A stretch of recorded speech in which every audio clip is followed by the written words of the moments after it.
Penyegelan pagar laut di Tangerang, masalah yang mencuat di lautan. Baru-baru ini, perairan di pesisir Tangerang, Banten, heboh dengan temuan pagar laut misterius yang membentang sepanjang lebih dari 30 km. Pagar yang terbuat dari bambu ini langsung menarik perhatian masyarakat setelah viral di media sosial. Banyak yang penasaran siapa yang membangun dan untuk apa pagar itu dibuat. Namun, belakangan diketahui bahwa pagar tersebut dibangun tanpa izin resmi dari pemerintah.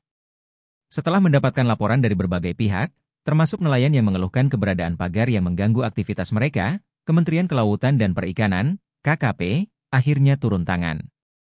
Pada 9 Januari 2025, KKP menyegel pagar laut tersebut setelah mendapat instruksi langsung dari Presiden Prabowo Subianto.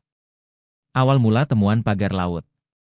Pagar bambu yang mulai ditemukan pada Agustus 2024 ini awalnya hanya sekitar 7 km panjangnya.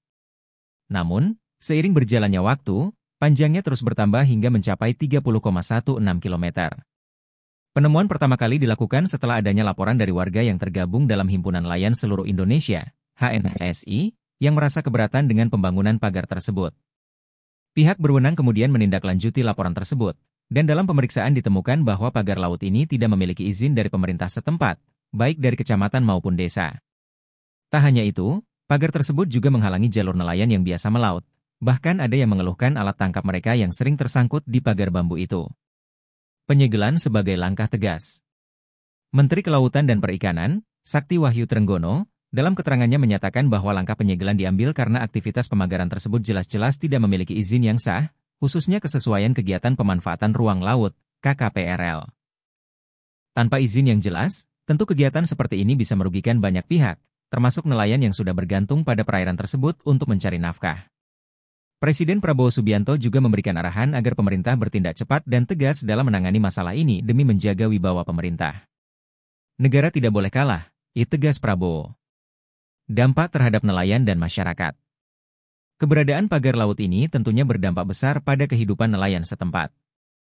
Seperti yang diceritakan oleh Heru, seorang nelayan di Pulau Cangkir, Tangerang, banyak alat tangkap yang hilang dan hasil tangkapan ikan pun menurun drastis sejak adanya pagar tersebut. Proses melaut yang sebelumnya lancar kini terganggu karena pagar bambu yang membentang di perairan. Selain itu, nelayan juga harus mengeluarkan biaya lebih untuk bahan bakar kapal karena mereka harus menempuh jalur yang lebih berbelok-belok akibat adanya penghalang tersebut. Beberapa nelayan bahkan memilih untuk tidak melaut sementara waktu karena kerugian yang terus menambah. Langkah pemerintah ke depan.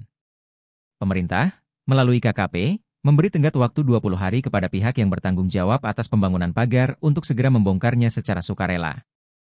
Jika tidak, KKP akan mengambil langkah tegas untuk membongkar pagar tersebut. Meski demikian, penyelidikan tentang siapa yang berada di balik pembangunan pagar tersebut masih berlangsung. Pemerintah berkomitmen untuk menuntaskan masalah ini dan memastikan bahwa kegiatan serupa tidak akan terulang di masa depan tanpa melalui prosedur yang benar. Melalui penyegelan ini, pemerintah berharap bisa menegakkan aturan dan memberi rasa aman kepada masyarakat, terutama nelayan yang menggantungkan hidupnya pada perairan tersebut. Langkah ini juga menunjukkan keseriusan pemerintah dalam menangani masalah yang dapat merugikan banyak pihak dan mengganggu kehidupan masyarakat pesisir.